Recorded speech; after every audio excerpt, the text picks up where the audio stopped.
Presents by Unique Films. Presents by Unique Films.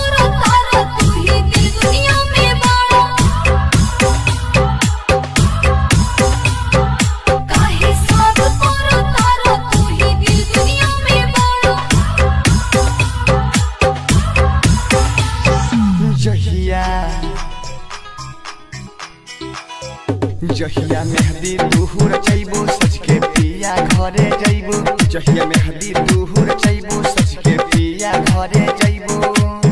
अखिया हमारे ना सोई हो दीवाना ताहरे डीजे बजा के रोई हो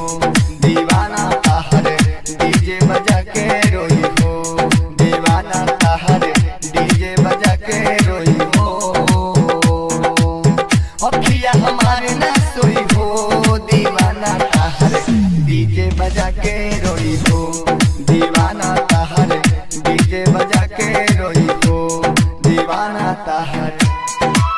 पटेल रिकॉर्डिंग स्टूडियो उचाईपुर।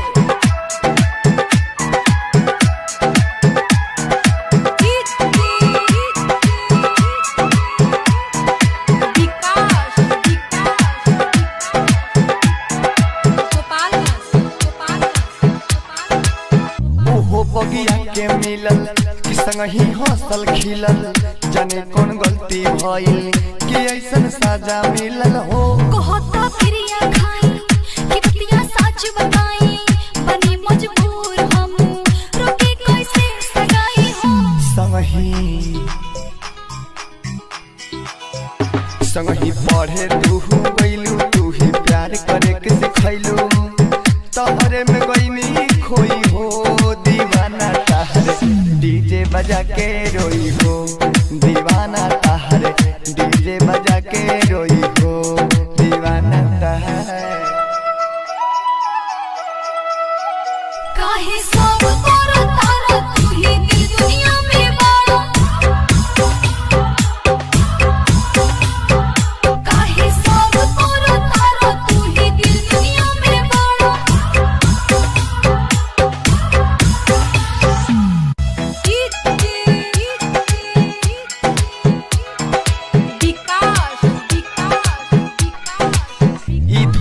रास न आई सुनए हर जाई कि हमरा के तू छोड़बू तारा तो पर जाई हो नहीं हो फूल पाई कि कैसे ससुरा जाई तू जो दिन ना मिलबा तो दीवानी मर जाई हो कबले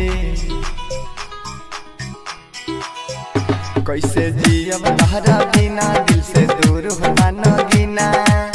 जालू तू जोहर बोई हो दीवाना ताहरे डीजे बजा के रोई हो दीवाना ताहरे डीजे बजा के रोई हो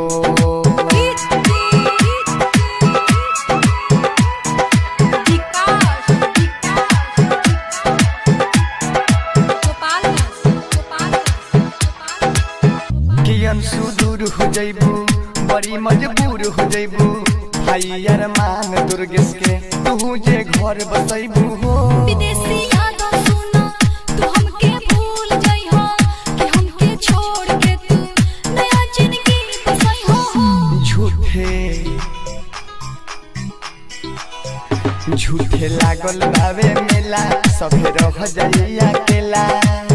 केहू के न बावे कोई हो दीवाना ताहरे डीजे बजा के रोई हो दीवाना ताहरे डीजे बजा के रोई हो दीवाना ताहरे। काहे सब और तारा तू ही दिल दुनिया में बाड़ा काहे सब और तारा तू ही दिल दुनिया में बाड़ा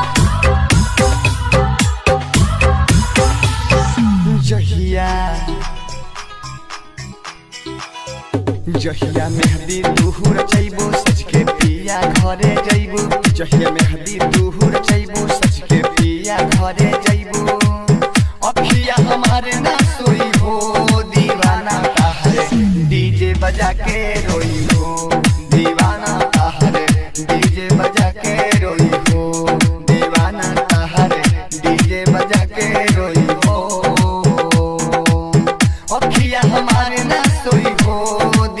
दीवाना ताहर Presents by